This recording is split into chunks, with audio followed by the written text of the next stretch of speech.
How's it going, everybody? And welcome to Metro Greens Urban Farms second video.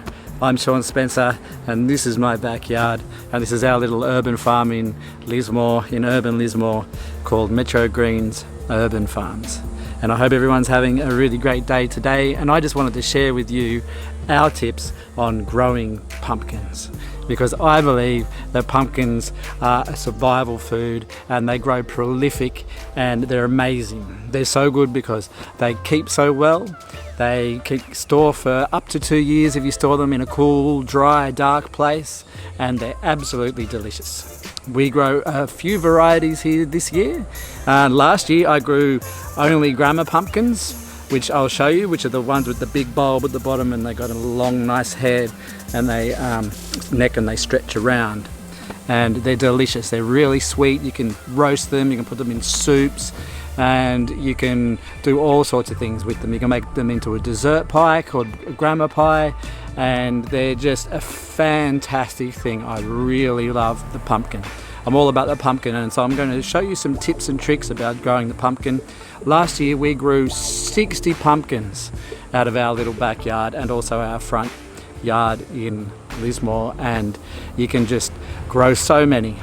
We gave so many away, we stored some, we pickled some, and we were eating them all year, all throughout the winter, and we only just finished our last one coming into summer, and our plant out the front that was covered and overwintered really well, it produced our first pumpkin in spring just as we were eating our last one. So we've literally been eating pumpkins all year round.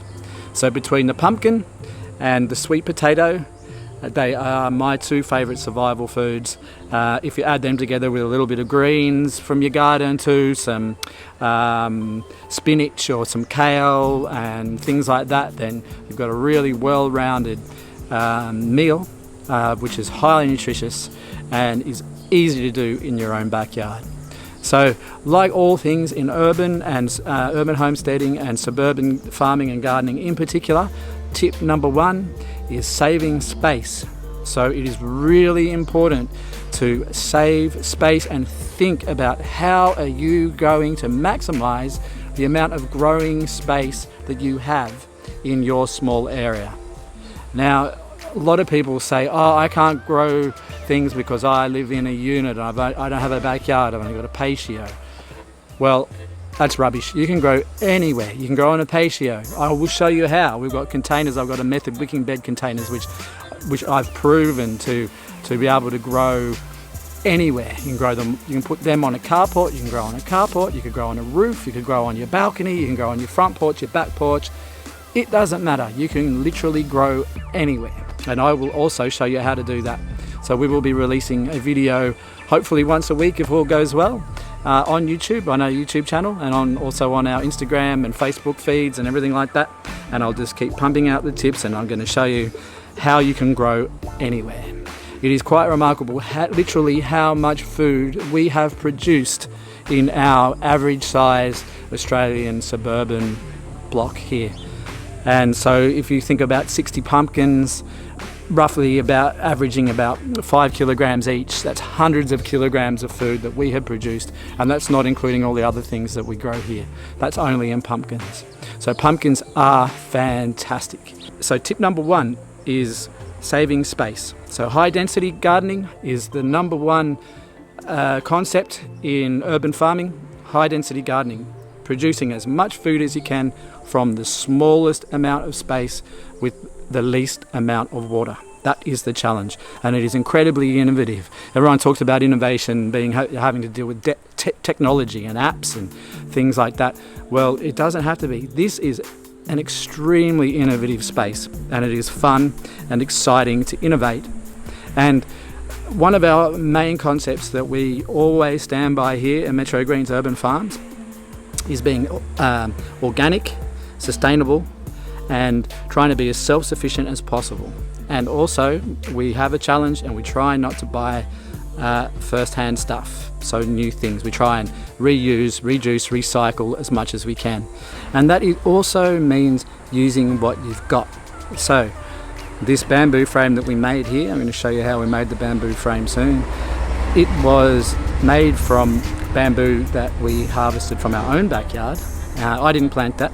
The previous owner planted the bamboo and used it as a screen so that we could block out the neighbour that was back there, because before the bamboo, when we were doing the washing up and the cooking, we could see each other from because we're raised houses, so it was a little bit awkward. So thankfully the previous owner had some thought and some brains to plant the bamboo, and we've been harvesting it and using it as a renewable, reusable building material in our garden. We've been making tripods for tomatoes and beans. They make fantastic bean tripods. Our beans have been climbing up, and so I decided, well, this year, since this pumpkin plant has been going berserk, I might try and make a pumpkin frame and see how it goes.